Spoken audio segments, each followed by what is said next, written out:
सुमंगला योजना के माध्यम से बेटी के जन्म लेने से लेकर के स्नातक तक की पढ़ाई के लिए 25,000 रुपये सरकार उपलब्ध करवा रही है।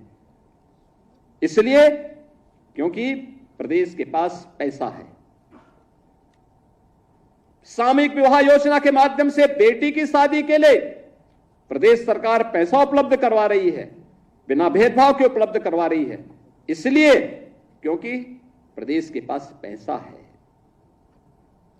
हम लोग अनुसूचित जाति, जनजाति, पिछड़ी जाति, दिव्यांगजन, इन सभी को स्कॉलरशिप उपलब्ध करा रहे हैं और पहले की तुलना में कई ज्यादा उपलब्ध करा रहे हैं। इसलिए क्योंकि प्रदेश के पास पैसा है और इस पैसे का उपयोग करते हुए हम लोग आज प्रदेशवासियों को लगातार उनके जीवन में परिवर्तन लाने का काम कर रहे हैं। पहले प्रदेश में जब दंगे होते थे, अराजकता थी, तो एयर कनेक्टिविटी जोड़ के करेंगे क्या? हवाई जहाज से आएगा कौन? कोई नहीं आता था। आज तो 2 एयरपोर्ट से हम 9 एयरपोर्ट को तो क्रियाशील कर चुके हैं। 10 नए एयरपोर्ट पे हमारे कार्य चल रहे हैं। जो एयरपोर्ट 9 चल रहे हैं, इनमें से 4 तो इंटरनेशनल एयरपोर्ट हैं। 5वां भारत का सबसे बड़ा एयरपोर्ट भी हम उत्तर प्रदेश के अंदर जेवर में बना रहे हैं।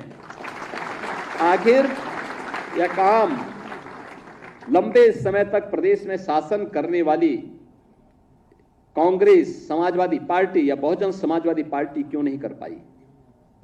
इंफ्रास्ट्रक्चर क्यों नहीं दे पाए? ये तो बिजली देने में भेदभाव करते थे, ये लोग तो सड़क बनाने में भेदभाव करते थे, ये लोग तो नौजवानों को नौकरी देने में भेदभाव करते थे। कोई कल्पना भी नहीं कर सकता। मैं भी बैठा हुआ था यहां पे, ओम प्रकाश राजभर जी मुझे बता रहे थे कि पहली बार पंचायती राज विभाग में किसी राजभर की नियुक्ति हो रही है। और मुझे लगता है तो देखिए उनकी पीड़ा, राजभर, एक राजभर नौजवान की नियुक्ति, ये चीजें दिखाती हैं पारदर्शी तरीके से नियुक्ति हो रही है। आखिर वह नौजवान भी तो होगा, वह भी तो प्रदेश का हिस्सा है, क्यों नहीं उसकी नियुक्ति होनी चाहिए थी? मैं देख रहा था नियुक्ति पत्र, जब मैं देख रहा था, प्रयागराज का एक नौजवान और एक बेटी, दोनों नियुक्ति पत्र प्राप्त किए, दोनों अनुसूचित जाति से जुड़े हुए थे। इनका भी पहले अधिकार होता था, क्यों नहीं इनको नियुक्ति पत्र मिलती थी? कारण था नियत साफ नहीं थी। चाचा और भतीजे में होड़ लगती थी वसूली को लेकर के, कौन कितना वसूल कर ले। एरिया बटे हुए थे। मैं देख रहा हूं ना इस समय कुछ आदमखोर भेड़िया प्रदेश के अंदर अलग अलग जनपदों में उत्पात मचा रहे हैं और कमोबेश यही स्थिति 2017 के पहले प्रदेश की थी। ये लोग उस समय कितनी तबाही मचाए हुए थे, किसी से छुपा हुआ नहीं है। और इनके भी एरिया बटे हुए थे वसूली के, कहीं चाचा, कहीं भतीजे, महाभारत के सारे रिश्ते थे, सारे रिश्ते। फेल हो जाएगा। महाभारत का दूसरा दृश्य वहां देखने को मिलता था और वही दृश्य उस समय भी देखने को मिलता था। बहन और भाइयों, मैं तो केवल आपसे एक ही बात कहूंगा, ये जो लोग बोलते हैं, इनको अवसर दिया गया था, जब उन्होंने नहीं किया है और जब इन्हें अवसर मिला है कि वो लूट खसोट किए हैं,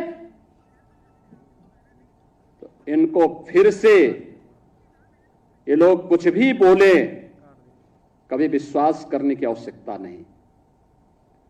ये लोग बोलते रहेंगे क्योंकि इनके पास अब बोलने के सिवाय कुछ भी नहीं बचा हुआ है। जनता इनको देख चुकी है, इनका गुंडागर्दी देख चुकी है, इनकी अराजकता देख चुकी है,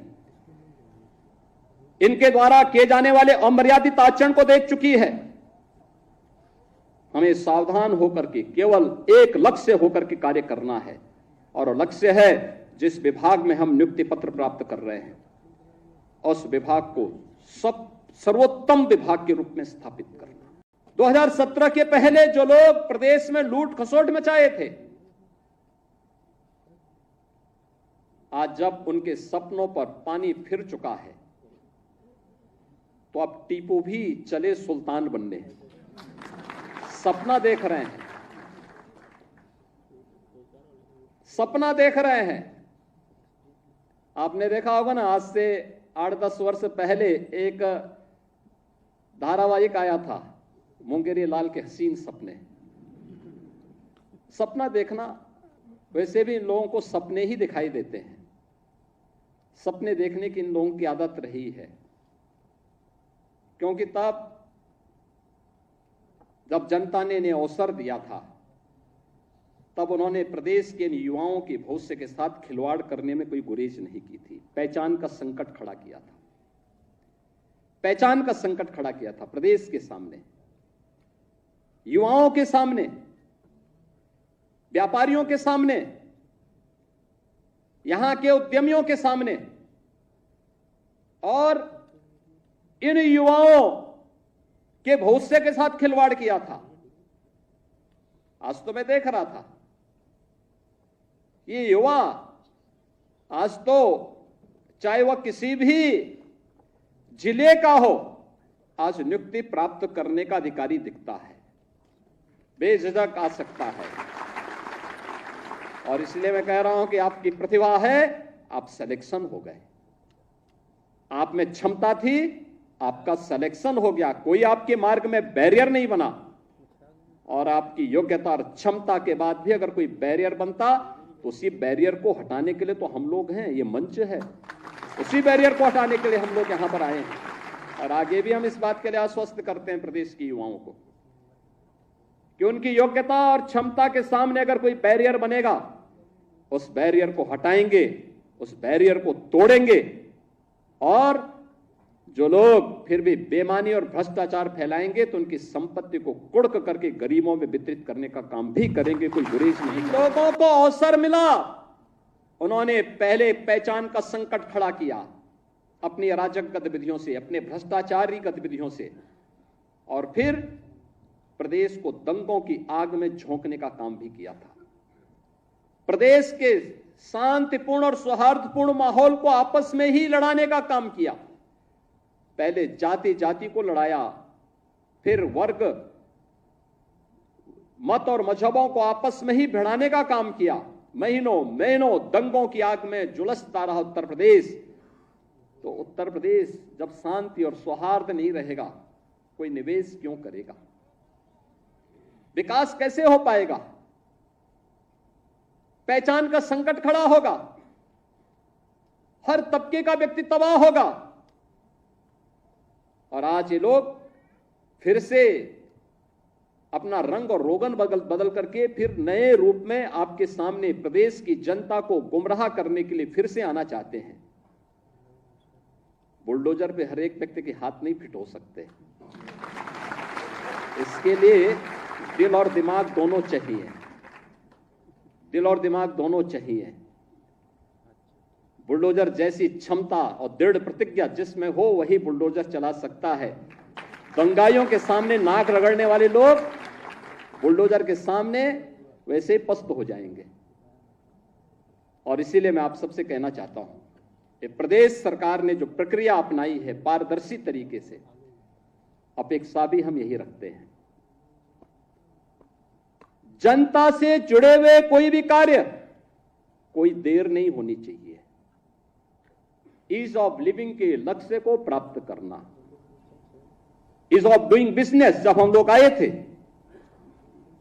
यानी व्यवसाय की सुगमता, जब हम लोग आए थे 17 में 14वें नंबर पर उत्तर प्रदेश था। आज हम अचीवर स्टेट हैं। 1 और 2 की लड़ाई में उत्तर प्रदेश आज आगे बढ़ रहा है, तेजी के साथ आगे बढ़ रहा है। यह वही प्रदेश है जिसमें वेतन देने के लिए पैसा नहीं था। आज हम रेवेन्यू सरप्लस स्टेट के रूप में देश के सामने सबसे बड़ी आबादी है, वेतन की कोई समस्या नहीं, भत्तों की कोई समस्या नहीं, विकास के लिए किसी भी पैसे की किसी प्रकार की कोई कमी नहीं है। हम सड़क भी बना रहे हैं, बिजली भी पहुंचा रहे हैं, जनता के लोक कल्याणकारी कार्यक्रम को भी आगे बढ़ा रहे हैं। 1 करोड़ परिवार तो ऐसे हैं जिनको 12,000 रुपए सालाना पेंशन की सुविधा डबल इंजन की सरकार प्रदान कर रही है। ये तभी कर पा रहे हैं जब प्रदेश के पास पैसा है। भीख मांग के दान नहीं दिया जाता है, ये जब क्षमता है तब सरकार इसको कर पा रही है। मंगला कन्या योजना के माध्यम से बेटी के जन्म लेने से लेकर के स्नातक तक की पढ़ाई के लिए 25,000 रुपये सरकार उपलब्ध करवा रही है।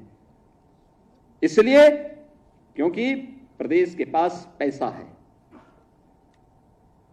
सामूहिक विवाह योजना के माध्यम से बेटी की शादी के लिए प्रदेश सरकार पैसा उपलब्ध करवा रही है, बिना भेदभाव के उपलब्ध करवा रही है। इसलिए क्योंकि प्रदेश के पास पैसा है। हम लोग अनुसूचित जाति, जनजाति, पिछड़ी जाति, दिव्यांगजन, इन सभी को स्कॉलरशिप उपलब्ध करा रहे हैं और पहले की तुलना में कई ज्यादा उपलब्ध करा रहे हैं। इसलिए क्योंकि प्रदेश के पास पैसा है और इस पैसे का उपयोग करते हुए हम लोग आज प्रदेशवासियों को लगातार उनके जीवन में परिवर्तन लाने का काम कर रहे हैं।